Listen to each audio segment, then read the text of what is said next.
Shalom. Puji Tuhan, kita ketemu lagi pada hari ini tuh. Tidak ada yang lebih sukacita ketika kita boleh berjumpa dengan Tuhan kita. Kita datang setiap hari Minggu bukan karena kita rutinitas, tapi ada membangun kerinduan bahwa kita benar-benar mau berjumpa dengan Tuhan. Kita minta jemaat di tempat ini menjadi jemaat yang sungguh-sungguh memberi hati, memberi ruang buat Tuhan, untuk Tuhan bisa masuk di dalam hidup kita dan merubah kita.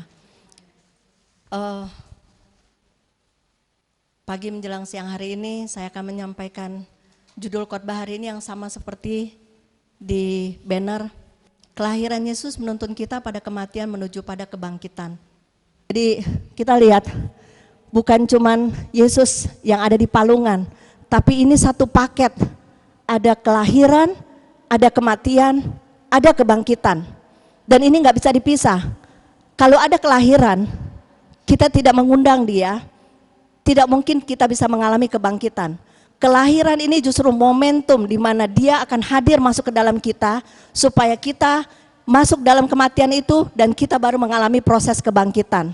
Dan hari ini mungkin bicaranya orang mungkin dalam kelahiran saja, tapi kita akan bicara kelahiran, kematian, dan tujuan hidup kita yang akhir ini adalah kebangkitan. Kebangkitan bukan cuma sekedar sampai kebangkitan, keselamatan, tapi sebenarnya sampai kesempurnaan.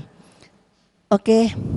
Natal terjadi bagi setiap orang yang mengaku percaya pada Yesus sebagai Tuhan dan Juru Selamat. Orang hanya merayakan Natal pada tanggal 25. 25, waduh, semuanya langsung bikin, bukan berarti tidak salah kalau kita misalnya mau ada pohon Natal semua, tapi kita harus lebih melihat sang terang itu yang harusnya ada duluan yang kita undang di dalam hidup kita. Oke. Saya pertamanya bingung, Pak Ferdi bilang suruh khotbah, saya bilang apa ya, tapi saya senang banget sama Natal, jadi nggak masalah buat saya ketika disuruh bawa tentang Natal. Tapi Natal ini masalah Natal bukan Natal biasa. Natal memperingati kita untuk masuk dalam kebangkitan. Sebentar lagi, banyak semua sudah mendengar Tuhan bilang waktunya sudah tidak lama. Amin. Nah sekarang pertanyaannya, terang itu sudah betul-betul ada belum di dalam kita? Firman Tuhan bilang kalau terang itu ketika kita percaya, sebenarnya Yesus telah lahir di dalam kita. Ketika kita percaya, tapi kalau kita cuman bilang ya Tuhan aku percaya tapi kita tidak melakukannya, terang itu bisa hilang. Ya, seperti pelita, 5 gadis bodoh, 5 gadis pintar. Kalau dia nggak benar-benar menjaga terang itu di dalam kita, itu bisa padam.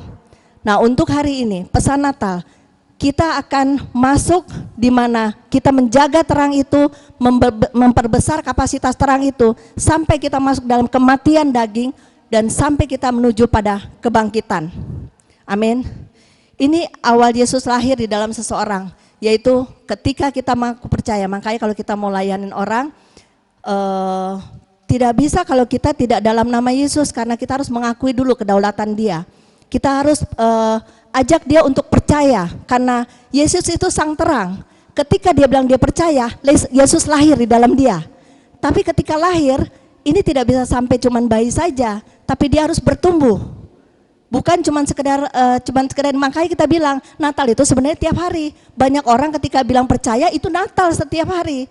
Tapi Natal itu bukan cuman sekedar asal lewat dan terus menerus kita menganggap ini sebagai Natal yang biasa.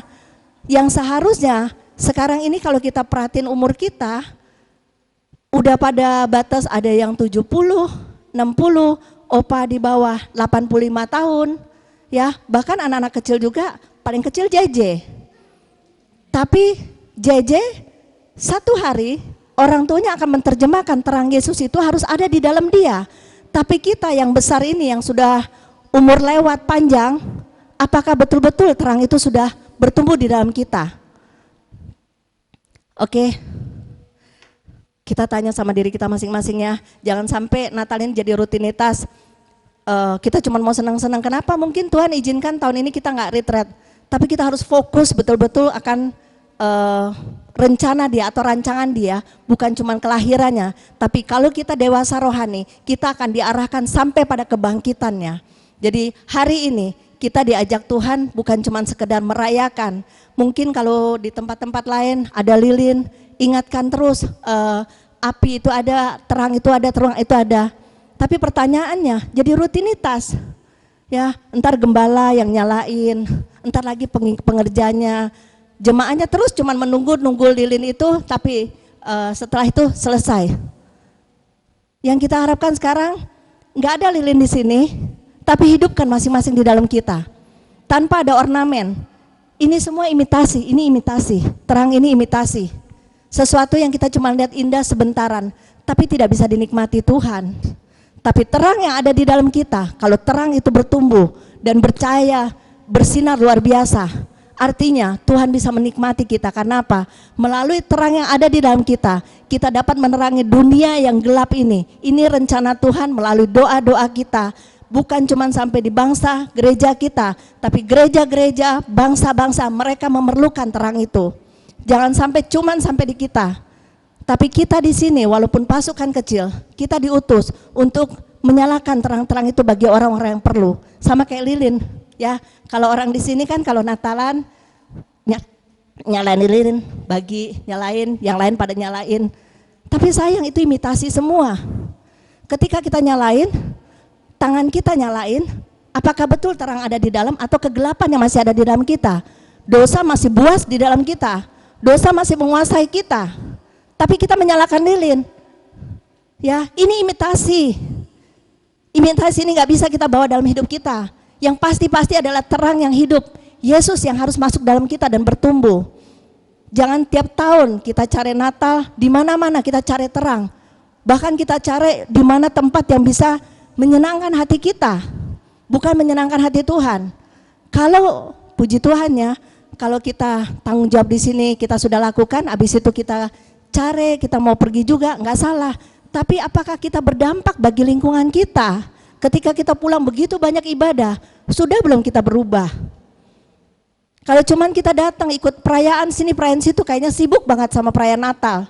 Tapi hidup kita nggak ada berubah-berubahnya. Di mana terang Yesus ada? Tidak mungkin kita bilang, saya mau ibadah di sini.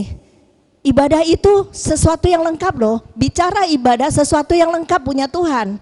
Ibadah itu kita harus kuat dengan firman, kita harus kuat dengan pengorbanan waktu-waktu kita. Kita harus kuat memuji Dia, pujian penyembahan itu yang ada di ruang kudus. Ini ibadah yang sejati dan ketaatan. Bukan cuma sekedar kita datang, kita bikin, habis itu Tuhan saya udah melakukannya ya. Terus kita yakin bahwa terang itu ada di dalam kita. Keluar kita masih ngomong jorok, keluar kita masih suka-suka, keluar kita masih bikin dosa. Pertanyaannya betul nggak terang itu ada di dalam kita? Oke, nah yang kayak begini. Udah ngomong, udah setengahnya saya nggak tahu mesti mulai lagi mana. Maklum. Oke, banyak orang hanya fokus pada pohon terang, imitasi, tetapi tidak fokus pada sang pembawa terang yang sesungguhnya. Jadi hari ini kita harus fokus benar-benar kepada sang pembawa terang itu untuk mengundang di dalam hidup kita. Ya, bahkan kalau kita mau masuk betul-betul terang itu bisa tidak padam, kita harus lewati proses kematian menuju kebangkitan. Amin. Seharusnya kita menghiasi hidup kita dengan terang yang sesungguhnya, yaitu menghadirkan Yesus dalam hidup kita dan memanifestasikan terang itu bagi dunia yang gelap ini. Jadi kita ditaruh di sini harus memanifestasikan terang yang ada di dalam kita supaya orang bisa rasakan. Jangan sampai keluar dari sini kita ketemu nih sama keluarga sama semua, mulut masih sama tukang gosip, mulut masih kasar, ngomong nggak benar, kelakuan masih nol, masih minus. Ya, kita nggak menyampaikan terang, akhirnya kita malu-maluin Tuhan, kita bilang kita pengikut Yesus, tapi kegelapan terus menguasai kita dan kita sangat menikmati kegelapan itu. Kelahiran Yesus merupakan akses menuju pada kebangkitan atau keselamatan. Tanpa ada kelahiran, tidak ada kebangkitan.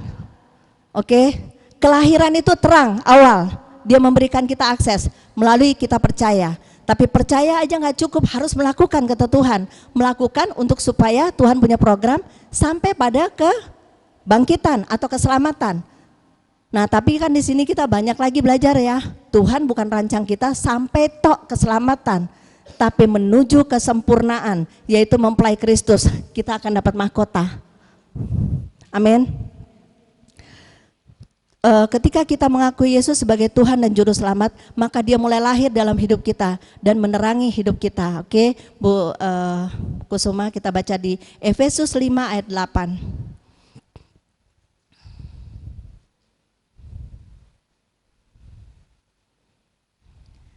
Efesus pasal 5 ayat 8.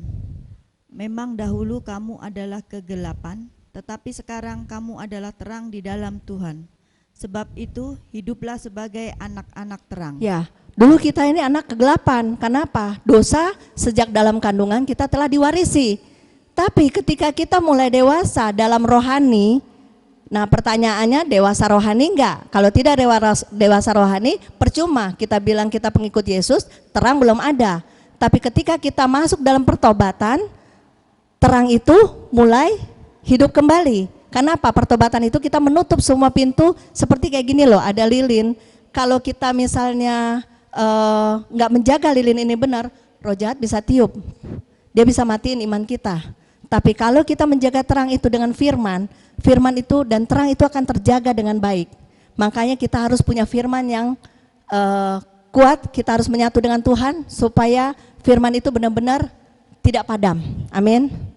Tanpa adanya pengakuan percaya Yesus sebagai Tuhan dan Juru Selamat kita, terang itu tidak akan hadir. Untuk itu kita perlu mengakui kedaulatannya dan mengundang Dia hadir dalam hidup kita. Baru terang itu lahir dalam diri kita, orang percaya. Jadi kalau kita mengaku kita percaya, tapi hidup kita masih dalam dosa, hidup kita masih suka-suka, pertanyaannya, betulkah terang itu ada di dalam kita? Ya, di sini kita udah dewasa, koreksi aja masing-masing. Jangan sampai kita mempermainkan Tuhan, kita bilang ya amin, amin, amin. Tapi tetap aja, takut masih jalan, khawatir masih jalan, ngomong sembarangan masih jalan. Dan kita benar-benar tidak mempersembahkan tubuh kita dengan baik bagi Tuhan.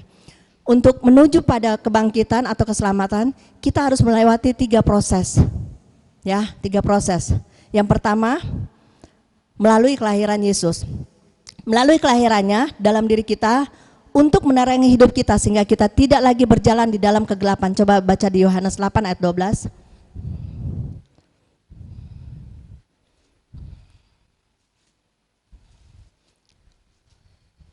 Yohanes 8 ayat 12. Yohanes 8 ayat 12. Maka Yesus berkata pula kepada orang banyak, katanya, Akulah terang dunia, barang siapa mengikut aku, ia tidak akan berjalan dalam kegelapan, melainkan ia akan mempunyai terang hidup. Barang siapa mengikut aku, pertanyaannya betul nggak kita mengikut Yesus? Mengikut itu, makanya ada kaitannya nanti di sini tetap ada firman yang sama. Kita harus masuk di dalam tracknya Tuhan, itu mengikut Tuhan. Kalau kita lagi melakukan kesalahan, kita di luar jalur Tuhan. Nah, terang tidak akan ada. Makanya Tuhan bilang, barang siapa mengikut aku, ya. Jadi kalau kita nggak benar-benar hidup dalam kekudusan, terang itu nggak ada di dalam kita. Nah, kita yang punya takaran sendiri, kita hidup kudus atau enggak, masing-masing aja. Ketika percaya dan mengikuti kebenarannya, kita hidup di dalam terangnya. Orang yang berjalan di dalam kegelapan, hari-harinya tidak tercatat di hadapan Tuhan. Ini saya sempat bahas sama suami saya, ini ayat agak unik, tapi kita baca dulu aja ya. Yohanes 11 ayat 9 sampai 10. Yohanes 11 ayat 9. Jawab Yesus, bukankah ada 12 jam dalam satu hari? Siapa yang berjalan pada siang hari, kakinya tidak terantuk, karena ia melihat terang dunia ini. Stop dulu, sebelum kita lanjutkan ke 10, ada yang ganjil nggak di ayat ini? 12 jam. Hah? Berjalan pada siang hari kayaknya normal ya. 12 jam. Setahu kita kan satu hari ada 24 jam.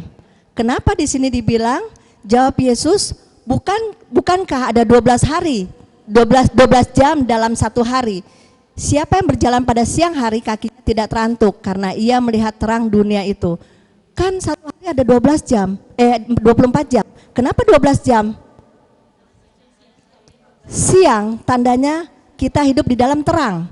Ketika kita hidup di dalam terang, kita tidak melakukan dosa, kita tercatat. Di situ waktu-waktu kita tercatat. Amin. Coba lihat di ayat 10-nya. Yohanes 11 ayat 10. Tetapi jikalau seorang berjalan pada malam hari, kakinya terantuk karena terang tidak ada di dalam dirinya. Kakinya akan terantuk. Karena apa? Dia tidak bisa melihat di depan kita ada apa. Di sini Tuhan bahas nggak ada jamnya juga. Artinya tidak tercatat. Orang yang hidup dalam kegelapan, hidupnya tidak akan tercatat di hadapan Tuhan. Jadi kalau kita hidup di dalam terang, Tuhan cuma bilang 12 jam. 12 jam itu dia cuma menyatakan bahwa waktu-waktu kita ketika kita hidup dalam terang, itu Tuhan akan catat kehidupan kita. Ya, masuk di dalam kitab kehidupan. Nah, tapi orang-orang yang tidak hidup di dalam terang tidak tercatat. Makanya di ayat 10 Tuhan tidak menyinggung dengan waktu. Padahal kita sadar satu hari ada 24 jam. Betul? Tetapi ayat 9 kita lihat penekanan kata 12 berjalan pada siang hari, artinya orang yang hidup di dalam terang hidupnya dicatat Tuhan. Sementara di ayat 10, siapa yang hidup di dalam kegelapan hidupnya tidak tercatat dalam kehidupan. Contoh, orang terikat dosa hidup dalam terang enggak? Orang kepahitan hidup dalam terang enggak? Orang melakukan kenajisan hidup dalam terang tidak? Orang yang kecewa, sombong, suka gosip hidup dalam terang tidak? Orang yang suka main perdukunan hidup dalam terang tidak? Dan banyak lagi. Sebenarnya kita udah tahu mana yang Tuhan suka, mana yang enggak. Tapi kita suka-suka, kita pikir masih panjang, besok-besok masih bisa lah bertobat sama Tuhan. Tapi ini tercatat tidak tercatatnya, ini upah dan kehidupan kita benar-benar untuk sampai pada kekekalan loh. Ini bicara kebangkitan. Kelahiran itu bicara kebangkitan. Tanpa ada kelahiran kita tidak bisa masuk dalam kebangkitan. Jadi jangan sembrono dalam hidup kita. Pelayanan bisa suka-suka enggak?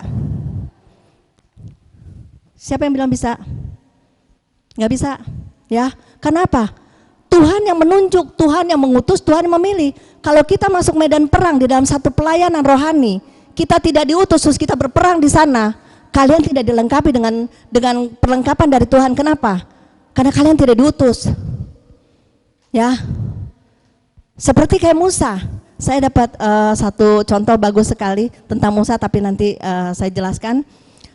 Orang yang mengabaikan, misalnya, satu lagi, salah satu kita hidup dalam kegelapan, ketidaktaatan kita dalam mengering Tuhan, tidak setia berkomitmen dengan Tuhan, itu hidup di dalam terang atau tidak? Hidup dalam terang atau tidak? Komitmen loh, komitmen. Kalau kita manusia dunia bisa bikin teken kontrak di satu perusahaan, kita berkomitmen, kita diakui sama perusahaan itu. Tapi kalau kita nggak berkomitmen, saya lagi main nih, misalnya ke kantornya Aci, saya main, tuh saya bantu-bantu, kira-kira saya digaji juga nggak? Saya kan cuma teman aja, cuma datang, nggak digaji. Kalau dunia aja tahu, dia harus ada komitmen, baru dia dapat upah. Begitu juga surgawi. Kalau kita berkomitmen sama Tuhan, terus kita main nih ke ladang-ladang lain, kira-kira kita ini ketika main ke ladang lain, kita dapat upah nggak? Jangan pikir kita dapat upah, sibuk dari pagi sampai malam. Pertama di Chosen, besok di sini, besok di sini, besok di sini, seolah-olah kita dapat upah. Ya, saya cuma mau kasih gambaran nih. Saya mau kasih gambaran nih. Kita di sini pelayanan ada dua, Iktus Ministry sama Chosen Generation gereja. Ya, dan anak-anak teman-teman tahu, Rizka tahu, Intan tahu. Satu kali kita lagi pelayanan di Iktus Ministry, terus kemudian saya sibuk-sibuk nih. Saya pikir, Ferdi masih layan di dalam, nanti habis itu saya masuk ke dalam ruangan setelah dia membutuhkan saya. Saya melakukan pekerjaan Chosen. Ya, waktu itu saya lagi ngedit pekerjaan Chosen, tapi hari itu tanggung jawab Iktus Ministry. Kemudian Pak Ferdi panggil saya. Saking asiknya saya bilang sama Pak Ferdi, boleh diganti sama Rizka enggak? Saya belum selesainya. Saya pikir kan itu pelayanan ya, kan itu sama aja pekerjaan Tuhan. Tapi hari itu saya ditegur, Pak Ferdi ditegur. Kalau waktunya Iktus Ministry, artinya kita komitmen sama Iktus Ministry. Sekalipun kita juga pegang Chosen, tapi kalau bukan hari Chosen, tidak terhitung. Tidak terhitung. Kenapa? Karena hari itu tanggung jawab kami, Selasa, Kamis, Sabtu, itu pelayanan Iktus Ministry. Jadi jangan main-main ya. Kita nyampein ini supaya teman-teman juga ngerti. Pelayanan itu nggak sembarangan, kita main naruh di sini, kita main perang di sana, main nembak di sana. Istilahnya kita ini seorang prajurit. Prajurit, kita pergi, ada satu tempat sedang bermasalah, kita nggak diutus nih. Main masuk, main tembak-tembak aja, kira-kira kita dilindungin sama pemerintah nggak? Tidak akan. Ya, kalau kita seorang prajurit, ketika kita diutus, ketika kita bermasalah, kita bisa minta bantuan dari negara untuk memberi perlindungan bagi kita, bahkan kita ditolong. Ya, kita diselamatkan. Kenapa? Karena kita diutus dan kita diperlengkapi. Tapi kalau pelayanan asal tembak, asal masuk wilayah yang tidak diutus, jangan pikir kita dapat upah di sana. Amin. Ya, roh jahat paling seneng loh bikin orang jadi kacau, seolah-olah kayaknya wah saya pelayanan sini-sini. Sampai ada satu ibu waktu kita konseling, Bu Karen, dia bilang begini, saya ini capek loh kadang-kadang, saya pelayanan dari minggu ke minggu. Wah, saya bilang luar biasa. Dan dia dikasih tanggung jawab, padahal dia waktu kita masuk pelayanan dia nggak diutus sama Tuhan, tapi gembalanya ini masuk dalam dia membangun satu gereja. Kemudian ada tawaran dari orang yang punya uang bangun satu gereja yang baru. Tapi di gereja yang baru ini dia nyaman, si gembala ini. Nah, si ibu ini jadi korban karena dia selalu tolong. Akhirnya dia bilang gini, saya bayar kamu deh, kamu pegang gereja di sini, saya pegang di sana. Karena tahu di gereja ini tidak ada apa-apa dan dia harus pegang gereja itu. Akhirnya hidupnya jadi bermasalah terus. Saya bilang gini, kamu diutus nggak? Diutus nggak di situ sebagai wakil gembala atau tugas yang Tuhan kasih? Ya, dia pegang mulai dari YL, khotbah, kalau untuk acara-acara koordinator Natal dia semua, dan dia pegang semua. Sampai saya bilang, gembala kamu di mana? Gembalaku enak di sana. Jadi dia mau naikin saya gaji. Saya bilang ini memang perusahaan, ini rumah Tuhan loh. Ya, akhirnya dia bermasalah, bukan cuma bermasalah dengan kehidupannya, kesehatannya pun iya. Kenapa? Kita berperang tanpa diutus, tidak ada perlindungan. Jadi jangan suka-suka pelayanan asal tembak. Amin. Tapi pelayanan itu adalah pengutusan. Kita di sini dewasa, bukan berarti, waduh kalau gitu kalau kita dicosen, nanti kita nggak boleh dong pergi ke tempat ini. Selama nggak tabrakan, nggak masalah. Tapi juga tanya sama Tuhan. Boleh nggak saya ke sana? Kalau boleh, artinya ada satu orang di mana hasil buah pelayanan kita di sini kita bisa bagikan. Nah, terkadang terbalik, buah pelayanan orang lain Tuhan nggak kasih, kita suruh ngudak-ngadik di sana, ngacoin buah-buah yang lain. Artinya sebenarnya kita perusak karena apa? Kita datang pakai pengertian tanpa pengutusan, kita rusak ladang orang. Hati-hati loh. Kita aja ada 2 ministry ini aja Tuhan bisa pisahin antara Iktus Ministry sama Chosen Generation. Dan gak main-main. Ketika itu Tuhan tegur. Dan kita mesti masuk dengan ketaatan itu. Sampai Rizka tahu, Kak, kalau cuman sebentar aja Kak, aku cuman ngucapin nubuatan. Terserah kamu pilihan, tapi dia tahu Tuhan tidak mau. Karena apa? Iktus ya iktus, Chosennya chosen. Amin. Oke. Jadi salah satu orang hidup dalam kegelapan, ketidaktaatan. Orang yang mengabaikan komitmen atau panggilan Tuhan berujung pada kebinasaan, berperang tanpa pengutusan. Tapi orang yang diutus Tuhan tidak akan mengalami kebinasaannya. Sebaliknya, yang mengabaikan perkataan hamba yang diutus Tuhan akan mengalami kebinasaan. Aneh ya, mungkin bilang, wah ini kayaknya gak masuk akal banget. Tapi kita lihat contoh Musa deh. Coba kita lihat contoh Musa di Bilangan 16 ayat 1 sampai 5, pelan-pelan dibaca. Bilangan 16 ayat 1.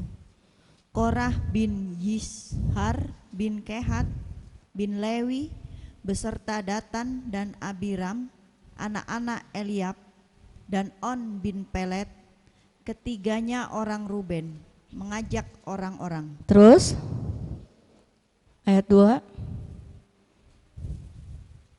Bilangan 16 ayat 2.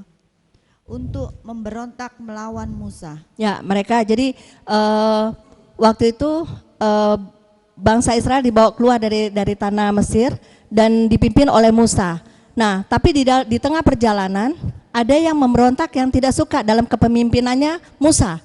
Sehingga mereka mempertanyakan, ini sebelum kita lanjut, mereka mempertanyakan apakah benar Musa ini diutus sama Tuhan. Dan mereka menguji apakah mereka benar bahwa mereka juga bisa diutus sama Tuhan ataukah Musa yang benar. Kita lanjutkan. Beserta 250 orang Israel, pemimpin-pemimpin umat itu, yaitu orang-orang yang dipilih oleh rapat, semuanya orang-orang yang kenamaan. Ya, 3 lanjut. Mereka dulu seorang imam ya, mereka itu adalah imam-imam Tuhan. Terus Bilangan 16 ayat 3. Maka mereka berkumpul mengerumuni Musa dan Harun, ya, serta berkata kepada keduanya, sekarang cukuplah itu, segenap umat itu adalah orang-orang kudus dan Tuhan ada di tengah-tengah mereka. Mereka merasa Tuhan juga ada sama saya. Kenapa cuma Musa? Mereka seperti kayak sudah nggak nyaman ikut sama Musa. Mereka mulai pakai akalnya sendiri. Padahal mereka ini imam-imam loh yang dibawa keluar sama Tuhan. Lanjut. Mengapakah kamu meninggi-ninggikan diri di atas jemaat Mereka Tuhan? mempertanyakan pengutusan ini Musa ini betul nggak? Karena mereka sudah mulai nggak nyaman. Lanjut. Bilangan 16 ayat 4. Ketika Musa mendengar hal itu, sujudlah ia. Ya. Terus Bilangan 16 ayat 5. Dan ia berkata kepada Korah dan segenap kumpulannya, besok pagi Tuhan akan memberitahukan siapa kepunyaannya dan siapa yang kudus. Dan ia akan memperoleh orang itu memperbolehkan orang itu mendekat kepadanya. Oke, terus Orang yang akan dipilihnya akan diperbolehkannya mendekat kepadanya. Jadi di sini kita lihat mereka berusaha memberontak atas kepemimpinan Musa dan mereka mulai mempertanyakan benar nggak sih dia diutus. Nah terkadang kita juga ketika kita dicontoh di gereja-gereja, Tuhan mengutus hambanya untuk dipakai melayani jemaat seperti di Chosen misalnya Pak Ferdi deh. Ya, Tuhan memilih dia untuk mengembalakan kita di sini. Tapi terkadang kita banyak juga ketemu kasus yang kita semua ini sebenarnya dihitung sama Tuhan adalah imam-imam Tuhan. Tapi harus ada satu yang memimpin. Tapi ketika nggak sejalan, mulai mempertanyakan, benar nggak sih? Kan Tuhan juga ada di dalam kita harus uji dong. Kebanyakan begitu ya, kenapa? Mulai nggak sesuai nih sama hati yang masih belum beres. Kita lanjutkan. Coba kita lihat di ayat 8 sampai 11. Bilangan 16 ayat 8. Pertama memberontak, kedua lanjutin. Lalu berkatalah Musa kepada Korah, cobalah dengar hai orang-orang Lewi. Terus Ayat 9. Belum cukupkah bagimu bahwa kamu dipisahkan oleh Allah Israel dari umat Israel dan diperbolehkan mendekat kepadanya? ini udah sesuatu yang luar biasa. Tuhan sudah mempercayakan tugas dan tanggung jawab melalui kepemimpinan Musa yang dipilih oleh Tuhan. Lanjut. Supaya kamu melakukan pekerjaan pada kemah suci Tuhan dan bertugas bagi Kemah suci Tuhan, pelayanan Tuhan. Terus dan bertugas bagi umat itu untuk melayani mereka. ya, terus Bilangan 16 ayat 10. Dan bahwa engkau diperbolehkan mendekat bersama-sama dengan semua saudaramu Bani Lewi, dan sekarang mau pula kamu menuntut pangkat imam lagi? ya, udah dikasih tanggung jawab, punya ambisi nih, pengen lebih, lama-lama ingin seperti gembala, ambil alih. Ini kan pemberontakan awalnya berontak, wah nggak setuju nih, dipimpin sama dia nih, kayaknya udah mulai nggak nyambung nih sama gue nih, misalnya gitu, ya, mulai dia mempertanyakan. Terus ayat 11. Bilangan 16 ayat 11. Sebab itu engkau ini dengan segenap kumpulanmu, kamu bersepakat melawan Tuhan. Ya, Karena siapakah Harun sehingga kamu bersungut-sungut kepadanya? jadi apapun yang dibicarakan mereka tidak mau dengar. Ya, karena mereka pikir benar nggak sih dia diutus sama Tuhan, mulai mempertanyakan. Sambung ayat 12. Bilangan 16 ayat 12.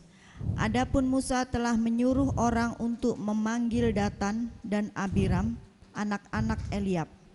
Tetapi jawab mereka, kami tidak mau datang. Coba bayangin aja dikasih tugas, dipanggil.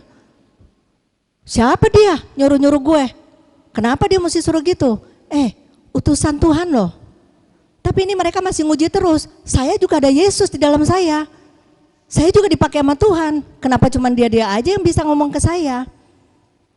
Ya, lanjutkan di ayat 13. Ini mengabaikan panggilan, ya. Bilangan 16 ayat 13. Belum cukupkah bahwa engkau memimpin kami keluar dari suatu negeri yang berlimpah-limpah susu dan madunya untuk membiarkan kami mati di padang gurun. Nah, terus? Sehingga masih juga engkau menjadikan dirimu Tuhan atas kami. Ya, lihat ya. Ketika hamba Tuhan menyampaikan kebenaran firman Tuhan di mimbar ini, mulai kenyamanan, rasa terusik. Yang dulunya enak, yang semuanya lagi serba ada. Tuhan lagi bawa kita nih pelatihan untuk melepaskan semua ikatan kita, ikatan kenyamanan, ikatan yang bisa menghalangi kita untuk terobos di dalam Tuhan. Dia mulai nih. Nah, banyak orang ninggalin pelayanan, ninggalin Tuhan karena uang, karena banyak hal. Demi kepentingan diri sendiri, ya. Negeri yang berlimpah-limpah susu dan madunya untuk membiarkan kami mati di padang gurun, mereka nggak rela untuk berkorban. Mereka udah mulai, dagingnya mulai sakit nih, betul nggak? Terus lanjutin. Bilangan 16 ayat 14. Sungguh engkau tidak membawa kami ke negeri yang berlimpah-limpah susu dan madunya, ataupun memberikan kepada kami ladang-ladang dan kebun-kebun anggur sebagai milik pusaka. Lihat, terus? Masakan engkau dapat mengelabui mata orang-orang ini, kami tidak mau datang. Kenapa? Mereka merasa hak mereka mulai diambil. Dan ini biasanya orang kalau udah mulai bermasalah, waduh kalau ikut Tuhan itu, kita semua ini kehabisan ya, kita bisa susah nih ikut Tuhan. Termasuk kami waktu mau melayani di Iktus, ketika kami dipanggil sama Tuhan full timer untuk melayani Tuhan, keluarga kami agak nganggap kami nggak normal. Kenapa? Disekolahin, pendidikan sampai S1, dapat kerja yang bagus, kemudian lagi enak-enaknya kerja, lagi cukup-cukupnya dapat uang, tiba-tiba Tuhan bilang tinggali pekerjaanmu, layani aku full time. Ya Opa, ya Pak Roy, Pak Ferdi, Intan, saya, yang sekarang Rizka. Mungkin kita dianggap sama dunia gila. Emang duit jatuh dari langit? Dan itu kita pernah diomongin begitu. Kerja tetap, pelayanan tetap, kerja tetap. Mereka pikir Tuhan itu gembel loh. Mereka pikir itu mereka yang bisa mencukupi diri sendiri, padahal sumbernya Tuhan. Sumber dari Tuhan. Tapi mereka cari dengan kekuatan mereka sendiri dan tidak memperdulikan Tuhan itu lebih besar dari segala-galanya. Dan kami ambil komitmen itu. Sampai satu kali kakak saya yang paling tua lagi sakit. Ada keluarga saya yang belum mengerti tentang panggilan itu. Dia bilang gini, waktu pas lagi sakit, emang duit jatuh dari langit? Mau ke dokter, makanya panggil Tuhan loh biar bisa sembuhin. Nangis saya, karena apa? Saya juga baru diproses. Dan kebetulan saya adik paling kecil, Pak Roy paling besar.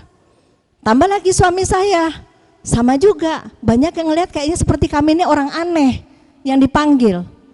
Tapi kami tetap menjalankan sampai hari ini. Puji Tuhan, itu istri 23 tahun, harusnya 24, tapi tercatat secara hukum itu di 2000. Tapi sebenarnya 1999 kami sudah jalan 1 tahun. Tapi intinya bukan di situ perjalanannya, tapi korban perasaannya itu ada. Ya, melepaskan segala-galanya itu ada. Tapi lihat ini, mereka keluar ketika mereka dilepaskan dari semua, dilucuti sama Tuhan, semua kemakmuran mereka mulai memberontak. Ada yang salah nih, kan kalau ikut sama Tuhan diberkati, kalau ikut sama Tuhan kan kita nyaman, tapi mereka berontak. Kenapa? Mulai dilucuti. Tapi lihat murid-murid Yesus, ada nggak semua mereka hidupnya makmur? Martir loh, martir semuanya.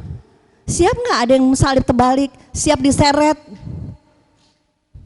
ya dibunuhnya luar biasa kalau kita lihat sekarang. Sampai kita bisa punya Alkitab sekarang ini karena mereka punya upah. martir mereka. Terus kita ngaku-ngaku dengan gampang petantang-petantang bilang, saya pengikut Kristus. Tugas pelayan aja nggak setia, bagaimana untuk bilang pengikut Kristus? Ya, kita puji Tuhan loh, dikasih ladang ini, chosen generation, garap ladang ini sampai menghasilkan buah. Makanya kenapa harus ada komitmen? Komitmen itu kita bikin perjanjian sama Tuhan. Ya Tuhan, saya mau melayani di sini.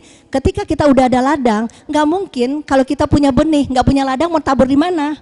Kita nabur di ladang orang, kita diomelin. Kita datang ke tetangga depan, kita nabur benih, di mana? Wah, ini lapak gue. Nggak bisa.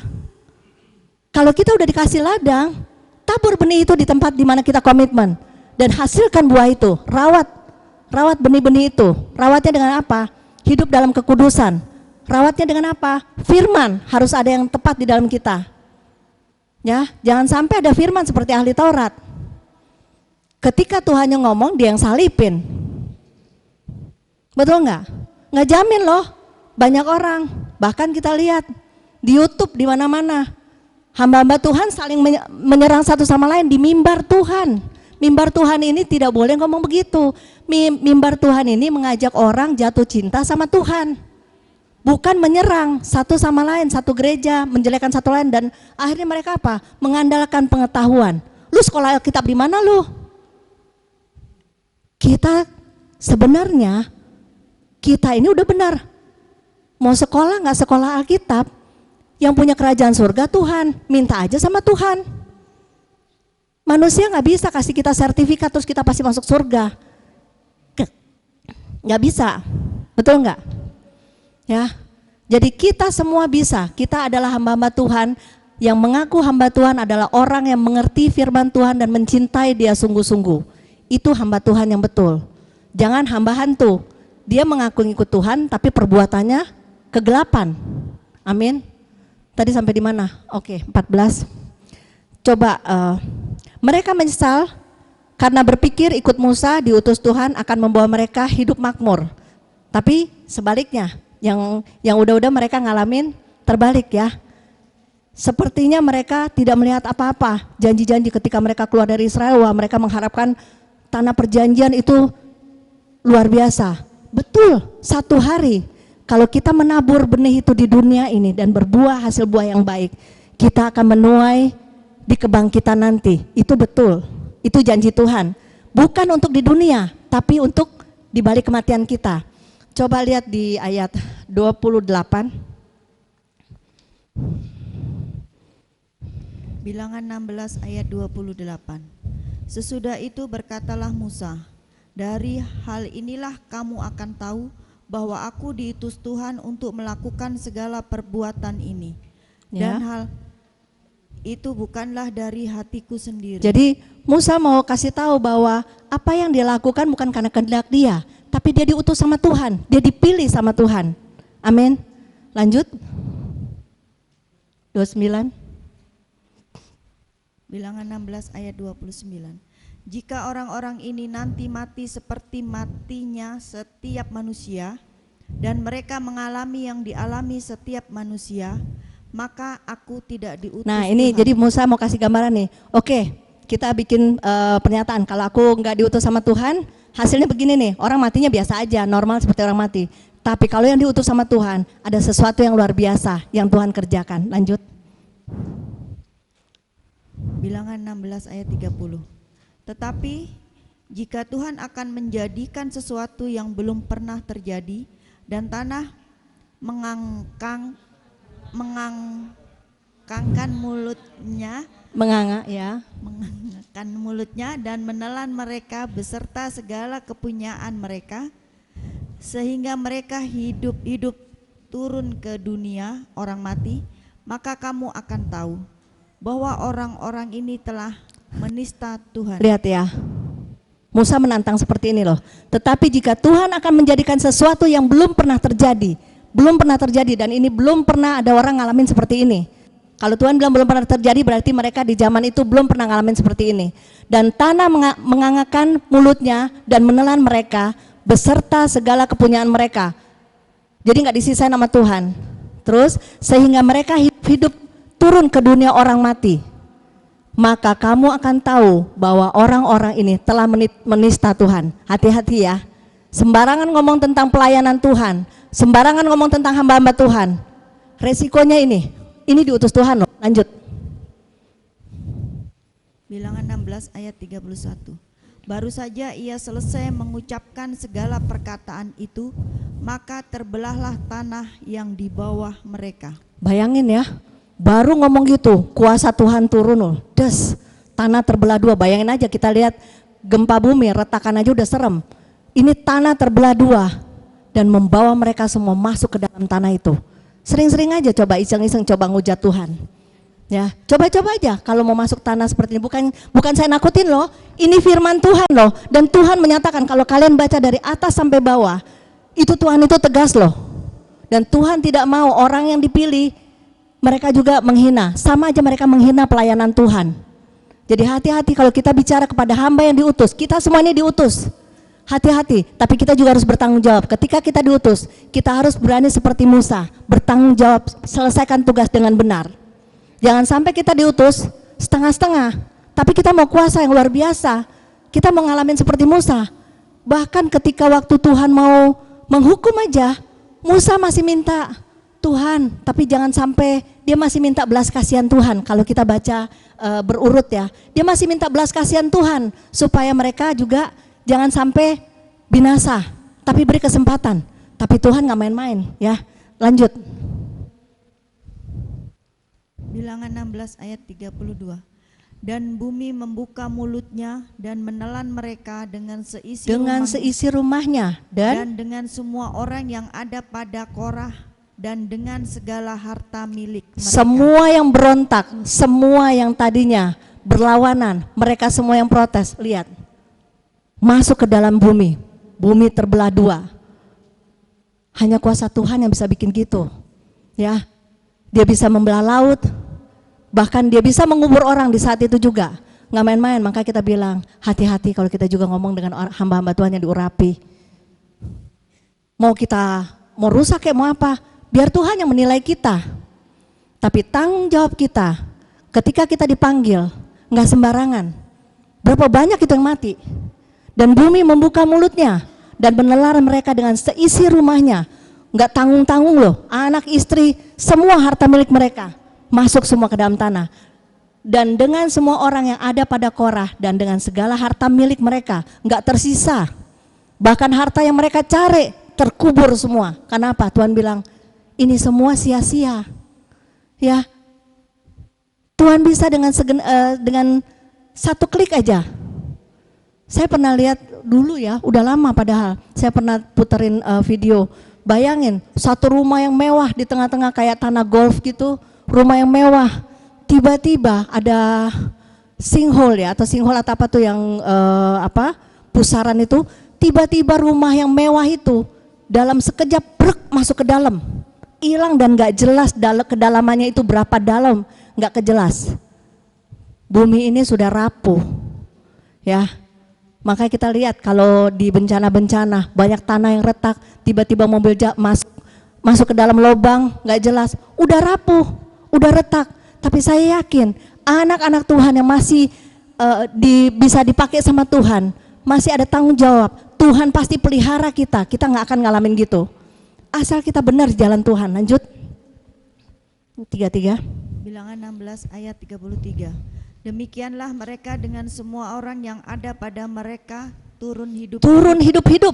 Bayangin aja, orang kalau dikubur mati masih bisa nggak rasa lagi ya. Ini kubur hidup-hidup loh, massal yang memberontak semua atas kepemimpinan atau utusan Tuhan Musa. Mereka memberontak, mereka mati hidup-hidup. Terus lanjut. Turun hidup-hidup ke dunia orang mati. Ke dunia orang mati. Dan bumi menutupi mereka. Bayangin, udah dikubur, terbuka, dan menutupi mereka, tertutup. Kira-kira kalau kita bikin film kayak gitu kita nganga kali ya, keren banget nih, tapi serem loh, ini fakta, ini sejarah tercatat, dan ini Tuhan nyatakan. Bagi orang-orang yang terlalu gampang untuk berbicara tentang orang-orang yang diutus sama Tuhan. Terus lanjut. Sehingga mereka binasa dari tengah-tengah jemaah. Tuhan menghabiskan semua yang memberontak pada Musa. Kenapa? Karena Tuhan punya rencana yang besar ke depan untuk Musa. Supaya banyak orang bisa melihat kesaksian yang besar yang Tuhan sedang kerjakan di dalam hidup Musa. Mau nggak kita dipakai? Ada satu tugas yang besar yang Tuhan kasih ke kita. Makanya Tuhan jaga kita dari semua itu. Dan Tuhan membuktikan kedaulatannya. Jangan main-main kalau aku utus. Ya, terkadang kita melecehkan. Wah, dia begini, biarin aja deh. Kalau kita udah tahu orang bermasalah gini gitu, doain aja. Ya, bukan jadi penggosip. Doain aja. Dulu kita sempat kalau orang ada masalah kita masih punya kata untuk menegur. Tapi banyak justru kita belajar ketika kita lihat ada orang punya masalah, sama Pak Ferdi kita cuma doa. Walaupun gak kelihat, banyak orang bilang gini, Pak Ferdi sama Bu Karen ini gak perhatiin banget ya. Kita lagi ada masalah, telepon kek, apa kek. Nah mereka tahu gak sih kalau kita juga berdoa? Apa kita mesti bilang, kemarin malam gue doain lu ya, lu udah sembuh ya, gimana ya? Upah kita keilang loh. Saat kita minta pengakuan dari manusia, apapun yang kita lakukan upah kita hilang. Sesuatu yang kita lakukan bagi Tuhan itu tersembunyi, tapi upahnya luar biasa di balik kematian kita.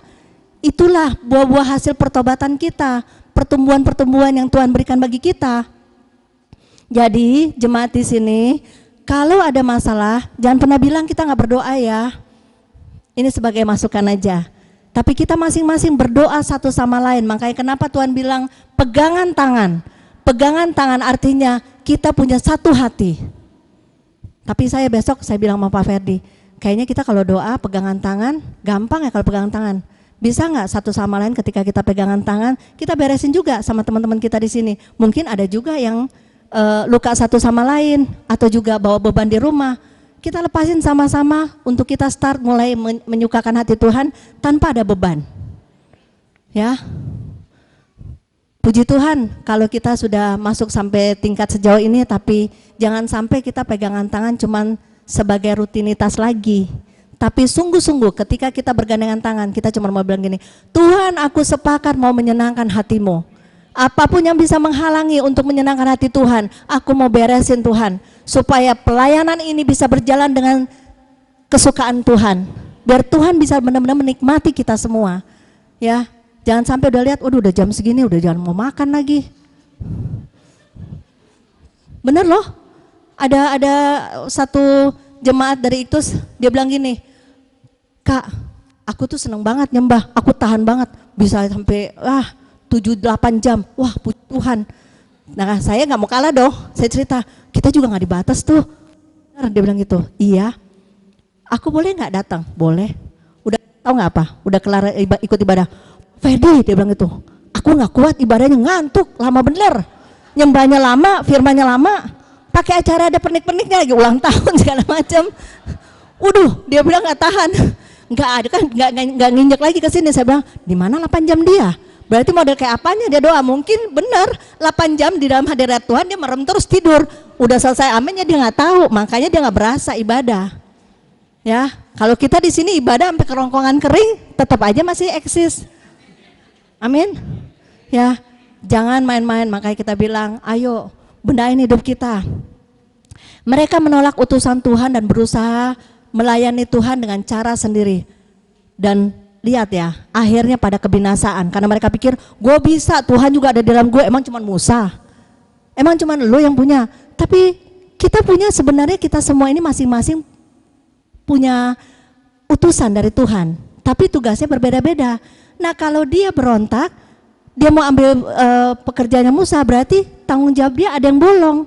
Makanya kita terima apa yang kita terima sekarang, kita laksanakan. Supaya apa? Pelayanan ini jadi kuat. Nggak mungkin satu orang punya karunia semua orang, nggak mungkin. Kita bisa jadi sombong, makanya Tuhan kasih satu orang satu karunia, satu karunia.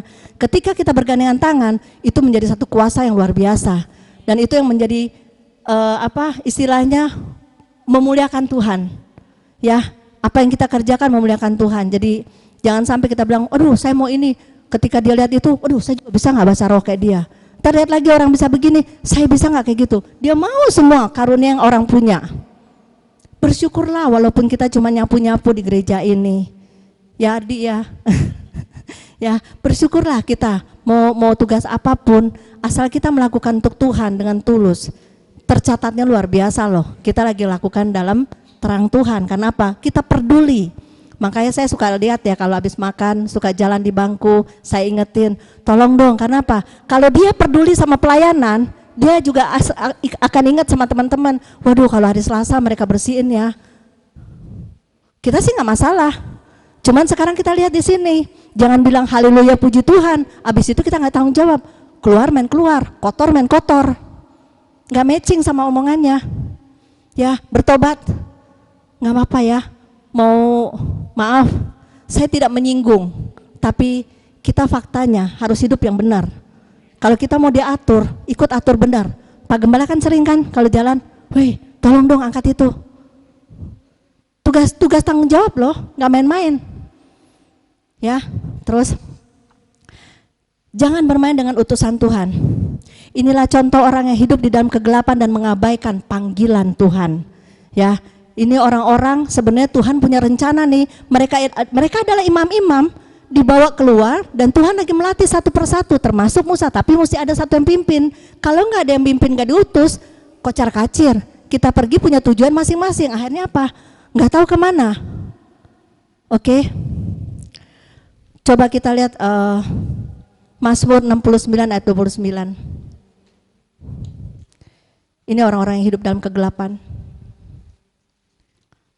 Mazmur 69 ayat 28.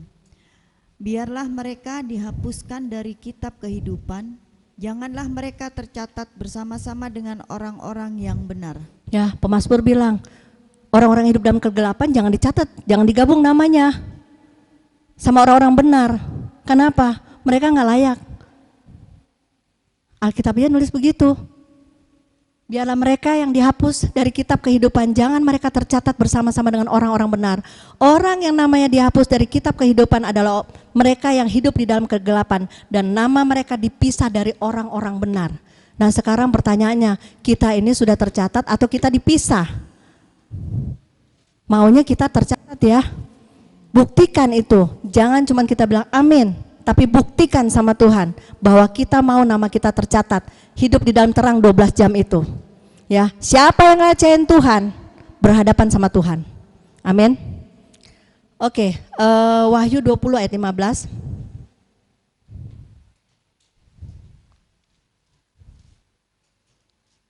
Wahyu 20 ayat 15. Dan setiap orang yang tidak ditemukan namanya tertulis di dalam kitab kehidupan itu, ia dilemparkan ke dalam lautan api itu. Ya, lihat nggak main-main ya. Kalau nama kita terhilang dari kitab itu, kita akan terlempar kepada api yang kekal. Ini firman Tuhan loh. Bukan saya nakut-nakutin, bukan saya ngarang, tapi ini firman. Kalau kita nggak tercatat, jangan sampai. Makanya dibilang sama Pak Ferdi kan pernah nyinggung ya. Salah satu juga pelayanan itu bukan berarti jaminan kita selamat. Ada firman Tuhan kan yang bilang, ya, aku tidak mengenal kamu, walaupun engkau telah bernubuat demi namaku, mengusir setan segala macam. Belum tentu, karena apa? Itu adalah hasil buah dari pelayanan kita. Kalau kita melakukan, kita mengerjakan, itu ada buah-buah yang hasil. Tapi kalau kita nggak masuk surga, buah itu terhilang. Nah, apa yang kita lakukan pelayanan ini, itu sebenarnya buah-buah yang nanti bisa dinikmatin Tuhan. Amin. Oke, orang yang hidup di dalam kegelapan adalah mereka yang masih menikmati dosa, tidak taat dan setia pada panggilan atau komitmen. Nama mereka tidak tercatat dalam kitab kehidupan. Sekarang proses kedua melalui kematian Yesus. Tadi proses pertama kelahiran, yang kedua kematian. Tanpa kematiannya kita tidak akan menuju sampai pada keselamatan atau kebangkitan. Untuk itu kita perlu menyatu dengan kematiannya melalui pertobatan. Tanpa ada pertobatan, kita tidak akan bisa mengalami kebangkitan. Amin. Makanya kita bilang mau ngomong kematian mau ngomong tentang terang atau kelahiran, kita mau ngomong juga tentang kematian atau kebangkitan, semua sama. Tujuannya sama, kita harus bertobat. Enggak ada yang lain. Roma 8 ayat 13. Roma 8 ayat 13. Sebab jika kamu hidup menurut daging, kamu akan mati. Ya. Tetapi jika oleh roh kamu mematikan perbuatan-perbuatan tubuhmu, kamu akan hidup. Amin. eh, kita harus melakukan perbuatan-perbuatan roh, bukan perbuatan daging. Yang bisa seleksi cuman kita sendiri. Apakah kita hidup dalam roh, menyenangkan hati Tuhan, atau menyenangkan hati kita sendiri, atau selera pelayanan menurut selera kita sendiri. Kalau selera Tuhan lain, kita pasti dapat dirasakan orang lain. Buah kita juga bisa dirasakan orang lain. Ya, pelayanan itu mengabdi, bukan dilayani. Nah, kalau kita misalnya pelayanan, kita minta dilayani juga, kita minta disanjung, kita minta pengakuan posisi-posisi kita, itu bukan pelayanan. Kalau kita sampai ada posisi di dalam tugas tanggung jawab dalam pelayanan, misalnya kayak media koordinator, Intan, Rizka, dan teman-teman lain, ada juga dari tim masak. Walaupun yang teman-teman lain juga nggak ada ininya, tapi kita semua ini pekerja-pekerja Allah. Tapi kita punya tanggung jawab semuanya, supaya buah kita bisa dinikmati sama Tuhan. Tanpa adanya pertobatan kita akan mati. Untuk itu diperlukan penyerahan diri total pada Tuhan, supaya kita beroleh kehidupan. Lukas 9 ayat 23. Lukas 9 ayat 23. Katanya kepada mereka semua, setiap orang yang mau mengikut aku, ia harus menyangkal dirinya, memikul salibnya setiap hari dan mengikut aku. Ya, kalau kita mau ngikut Tuhan, kita harus sangkal diri. Sangkal diri artinya apa? Mematikan setiap keinginan daging kita, itu sangkal diri. Memikul salib artinya kita siap dikendalikan sama Tuhan. Makanya Tuhan bilang, Tuhan taruh kuk itu ringan. Kita siap dikendalikan dengan salib itu. Tuhan mau belok kanan, kita belok kanan. Tuhan mau belok kiri, artinya kita matiin daging sambil dikendalikan sama Tuhan. Ketika kita mau keluar, Tuhan belokin lagi, jangan keluar ya nak, salah jalan. Ya, itu butuhnya Roh Kudus. Makanya dia kendalikan, sangkal diri, pikul salib, ikut aku. Artinya ikuti dengan cara Tuhan, bukan dengan cara kita. Amin. Orang yang mau ikut Yesus, dia harus sangkal diri, artinya mematikan setiap daging. Pikul salib artinya dikendalikan Tuhan. Kita tidak punya kehendak lagi atas diri kita. Ikut artinya masuk dalam jalan Tuhan atau mau masuk dalam rencana Tuhan. Sudah belum kita masuk dalam rencana Tuhan? Masing-masing bisa jawab sendiri ya. Jika kita masih hidup dalam dosa, kita belum menyatu dengan Tuhan. Kematian justru membawa kemuliaan bagi nama Tuhan. Amin. Contoh kisah Lazarus.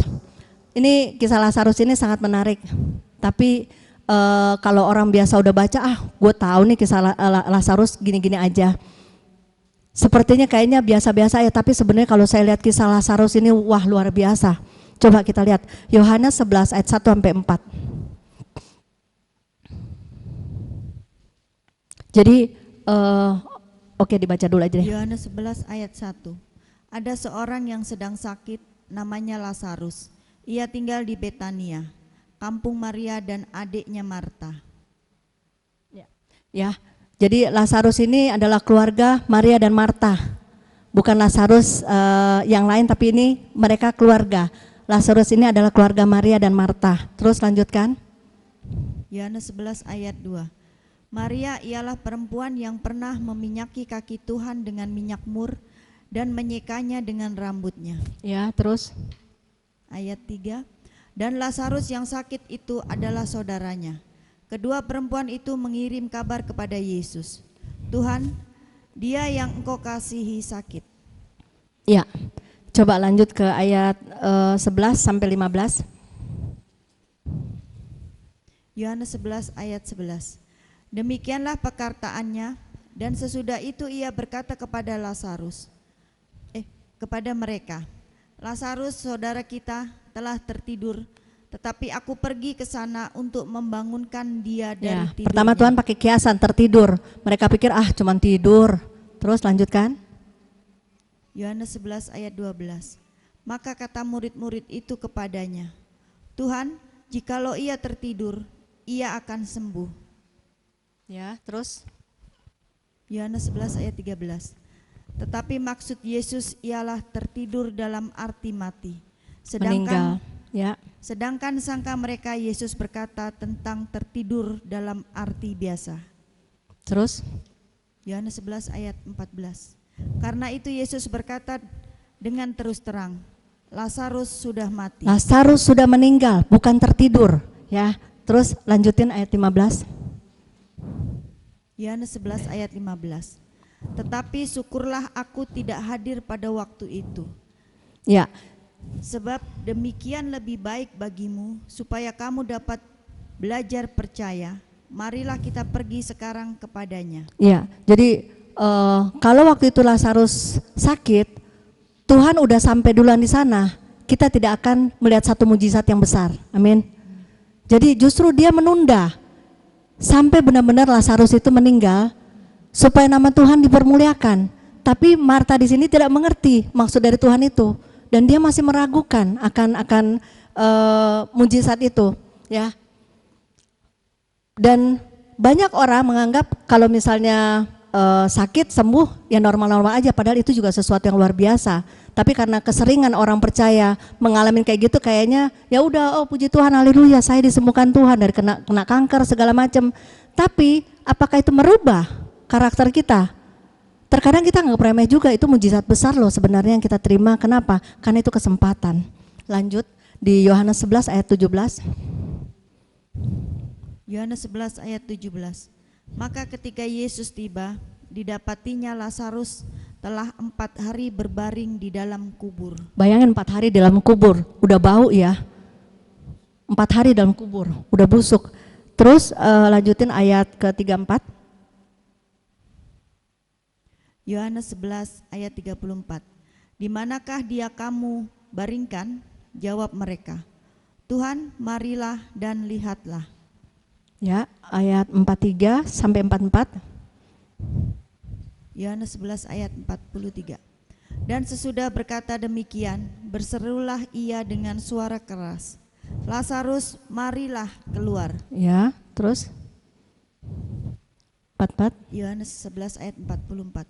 Orang yang telah mati itu datang keluar, kaki dan tangannya masih terikat dengan kain kapan dan mukanya tertutup dengan kain peluh. Kata Yesus kepada mereka, bukalah kain-kain itu dan biarkan ia pergi. Amin. Lihat ya, tanpa ada kematian, Allah tidak akan dipermuliakan. Coba kita bayangin, zaman dulu memang mayat-mayat banyak ditaruh di gua-gua. Tapi zaman sekarang coba bayangin, manusia dikubur, udah dikubur nih dalam peti, dalam tanah, udah ketutup. Terus Tuhan bilang enggak, cuma tidur. Kira-kira kita bayangin, punya iman enggak kita bahwa percaya bahwa gali kubur itu, buka petinya, dia akan hidup? Kebanyakan orang pikir kalau udah hidup gitu, aduh ini setan nih, gue takut nih. Pasti dia juga takut untuk menggali. Orang masih di peti mati aja banyak orang takut. Saya juga dulu begitu. Saya kalau lagi mau pergi orang mati dulu ya, tapi sekarang udah enggak. Kalau mau salaman saya nggak pernah mau lewat depan petinya. Gimana kalau dia pegang tangan saya, pasti saya berteriak nomor 1 terus kabur. Ya, bahkan ada saksian kan orang ketika keluarganya lagi meninggal, rupanya dia mati suri. Ketika hidup bukannya dia sukacita, kabur karena dia pikir, waduh, dia hidup lagi. Bayangin ini Lazarus, udah 4 hari udah bau, mustahil bagi orang untuk dia hidup. Tapi disitulah nama Tuhan dipermuliakan. Kalau waktu itu dia mengalami kesembuhan, mungkin dia tidak akan melihat sesuatu yang luar biasa. Tapi justru ini tercatat untuk orang lihat, Tuhan selalu melakukan sesuatu yang manusia tidak bisa buat. Ya, manusia tidak bisa membelah laut, manusia tidak bisa berjalan di atas air tanpa izin Tuhan. Manusia tidak akan bisa membangkitkan orang mati tanpa izin Tuhan. Artinya Tuhan itu sangat berkuasa. Terus kita kurang ajar lagi. Ya, jangan ya, hormati dia. Oke, tanpa adanya kematian anak Allah tidak akan dipermuliakan. Kembali kita baca di Yohanes 11 ayat 4 coba. Ini pertanda jika kita mati setiap keinginan daging kita dan siap dikendalikan, hidup kita pasti memuliakan Tuhan. Coba kita lihat. Yohanes 11 ayat 4. Ketika Yesus mendengar kabar itu, ia berkata, penyakit itu tidak akan membawa kematian, tetapi akan menyatakan kemuliaan Allah. Sebab oleh penyakit itu anak Allah akan dimuliakan. Amin. Ya, kalau kita mematikan setiap sisi daging kita, kita pasti akan memuliakan Tuhan melalui hidup kita. Tanpa kematian, Tuhan tidak akan dipermuliakan melalui hidup kita. Jadi kalau kita sekarang masih terikat dengan dosa, kita masih terikat dengan kejahatan demi kejahatan, yang dimana kita masih hidup di dalam kegelapan, kita tidak akan memuliakan Tuhan. Amin. Kalau kita mau memuliakan Tuhan, bertobat. Tidak ada yang lain, bertobat, berubah. Biar Tuhan dapat merasakan hidup kita dan dia dapat menikmati buah-buah hasil pertumbuhan rohani kita. Yang ketiga, proses kebangkitan ini gak banyak kok. Saya bilang sama Pak Ferdi biasanya cuma 20 menit, ya 30, tapi ini cepat kok. Proses kebangkitan yang ketiga. Coba baca di Yohanes 11 ayat 25. Yohanes 11 ayat 25. Jawab Yesus, "Akulah kebangkitan dan hidup. Barang siapa percaya kepadaku, ia akan hidup walaupun ia sudah mati." Ia akan hidup walaupun dia sudah mati. Lihat kayak tadi peristiwa Lazarus ya. Dia akan hidup walaupun dia sudah mati. Tapi mati ini di sini bisa dua, mati rohani atau mati jasmani. Dua-duanya Tuhan bisa menyelesaikan dengan sempurna. Tapi asal kita menyatu dengan sang terang itu. Si bayi lahir itu harus bertumbuh di dalam kita, harus mengalami proses kematian supaya kita bisa dibangkitkan. Amin. Mati dapat dikaitkan mati rohani ya, tetapi juga bisa bicara mati secara jasmani. Coba lihat di Yohanes 11 ayat 39 sampai 40. Ini udah gak lama lagi kok, sebentar lagi habis. Yohanes 11 ayat 39. Kata Yesus, "Angkat batu itu." Marta, saudaranya orang yang meninggal itu, berkata kepadanya, "Tuhan, ia sudah berbau, sebab sudah 4 hari ia mati." Ya, ini meragukan. Terus ini manusia biasa kan gitu, mustahil lah, nggak mungkin lah. Udah mau di ujung mati, udah divonis dokter, udah stadium terakhir, nggak mungkin. Tapi lihat ya di sini. Terus lanjutkan. Yohanes 11 ayat 40. Jawab Yesus, "Bukankah sudah kukatakan kepadamu, jikalau engkau percaya, engkau akan melihat kemuliaan Allah."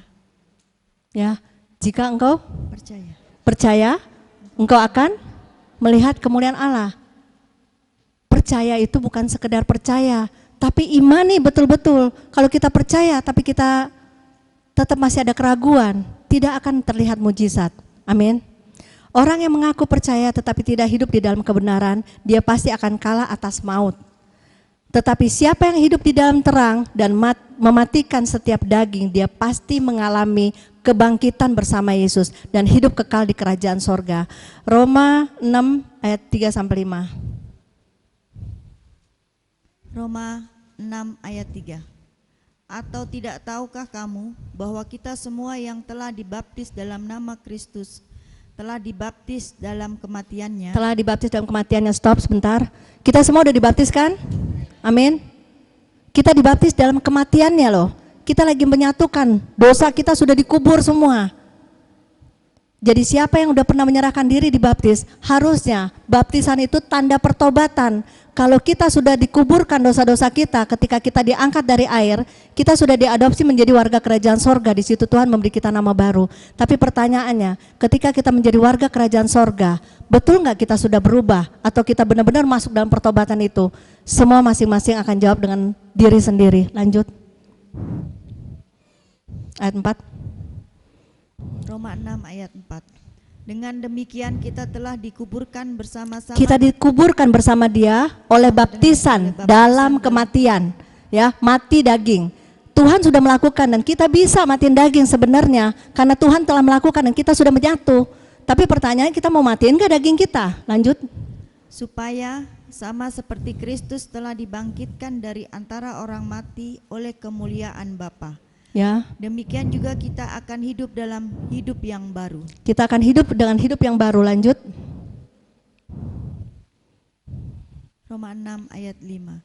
Sebab jika kita telah menjadi satu dengan apa yang sama dengan kematiannya, kita juga akan menjadi satu dengan apa yang sama dengan kebangkitannya. Ya.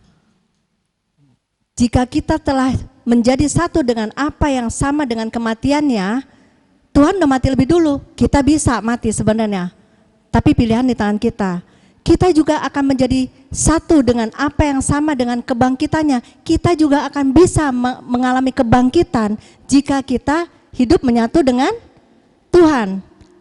Penutup, puncak dari kelahiran Yesus, ini pesan Natal ya, menyambut Natal ini.